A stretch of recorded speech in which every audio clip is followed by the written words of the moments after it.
Hello friends, வணக்கம் and welcome to my favourite recipes Tamil. இன்னைக்கு ரொம்ப டேஸ்டியான எக் பாஸ்தா எப்படி வீட்லேயே செய்யறதுன்னு பார்க்கலாம். ஒரு பாத்திரம் வச்சுக்கலாம். அதில் ஒரு 2 டம்ளர் தண்ணி ஊற்றிக்கலாம். அதில் 1 ஸ்பூன் எண்ணெய், 1/2 ஸ்பூன் உப்பு இதெல்லாம் சேர்த்துட்டு 200 கிராம் பாஸ்தா எடுத்துருக்கேன் இன்னைக்கு. அதையும் போட்டு வேக வச்சுக்கலாம். தண்ணி நீங்கள் எக்ஸ்ட்ரா ஊற்றினா கூட பரவாயில்ல, அது ஒன்றும் தப்பு இல்லை. ஏன்னா நம்ம வடிகட்டிக்க தான் போகிறோம், தண்ணி எல்லாத்தையும் நம்ம வடிகட்ட போகிறோம். அதனால தண்ணி எக்ஸ்ட்ரா ஊற்றினாலும் ஒன்றும் தப்பு இல்லை.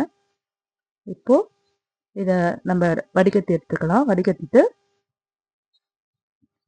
மேலாக்க கொஞ்சமாக நம்ம நார்மல் வாட்டரை ஊற்றி இதை அழைச்சி எடுத்துக்கலாம்.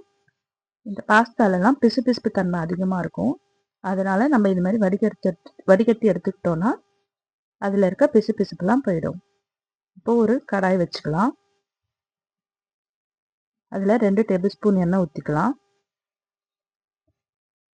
நான் இன்றைக்கி 2 மீடியம் சைஸ் வெங்காயம், 2 மீடியம் சைஸ் தக்காளி பொடி அரைஞ்சி வச்சுருக்கேன். நீங்கள் தேவைப்பட்டால் நீங்கள் காய்கறிகள்லாம் கூட சேர்த்துக்கலாம். கேரட், பீன்ஸ் அந்த மாதிரி காய் கூட சேர்த்துக்கலாம். தக்காளி வெங்காயம்லாம் வதங்கினப்புறமா இந்த காயெல்லாம் சேர்த்துக்கலாம். நான் இன்றைக்கி தக்காளி வெங்காயம் மட்டும்தான் போட போகிறேன். வெங்காயம் சேர்த்து வதக்கிக்கலாம். வெங்காயம் ஒரு 2 நிமிஷம் நல்லா வதங்கட்டும். இப்போ இதில் தக்காளி சேர்த்துக்கலாம்.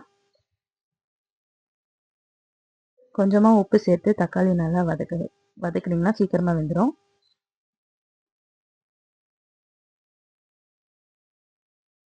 தக்காளி நல்லா வதங்கிடுச்சு.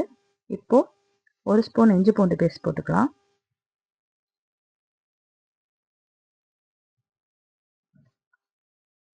இப்போ நான் 2 முட்டை எடுத்திருக்கேன். இந்த 2 முட்டை போட்டு நல்லா பொடி மாஸ் மாதிரி நல்லா கிளறிக்கலாம்.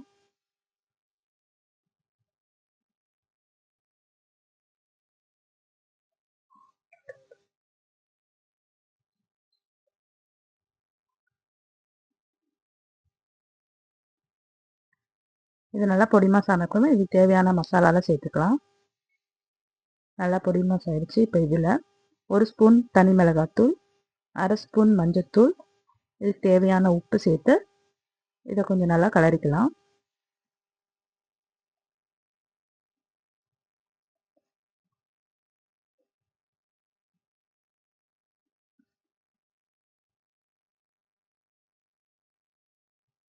அதுதான் இது நல்லா கிளறியாச்சு. இப்போது நம்ம வேக வச்சுருக்க பாஸ்தாவை இதில் சேர்த்துக்கலாம். பாருங்கள் எவ்வளோ உதிரியாக வந்திருக்கு. நம்ம வேக வச்சு எடுத்துருக்கிறதுனால வேக வச்சு நம்ம தண்ணியை வடிகட்டினதுனால இது நல்லா உதிரியாக வந்திருக்கு. இல்லைன்னா அப்படியே ஒட்டிக்கிட்டு பிசு பிசுன்னு இருக்கும்.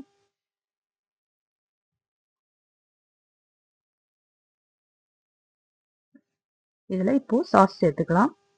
1 spoon green chilli sauce, 1 spoon tomato sauce சேர்த்து 1 ஸ்பூன் பெப்பர் சேர்த்து கிளறி எடுத்தோன்னா நம்மள சுவையான எக் பாஸ்தா ரெடி ஆயிடுச்சு. நீங்களும் இதை செஞ்சு சாப்பிட்டு பார்த்துட்டு எப்படி இருந்ததுன்னு கமெண்ட் பண்ணுங்கள். நம்ம சேனலை சப்ஸ்கிரைப் பண்ணிக்கோங்க, லைக் பண்ணுங்கள், ஷேர் பண்ணுங்கள். தேங்க்யூ ஃபார் வாட்சிங்.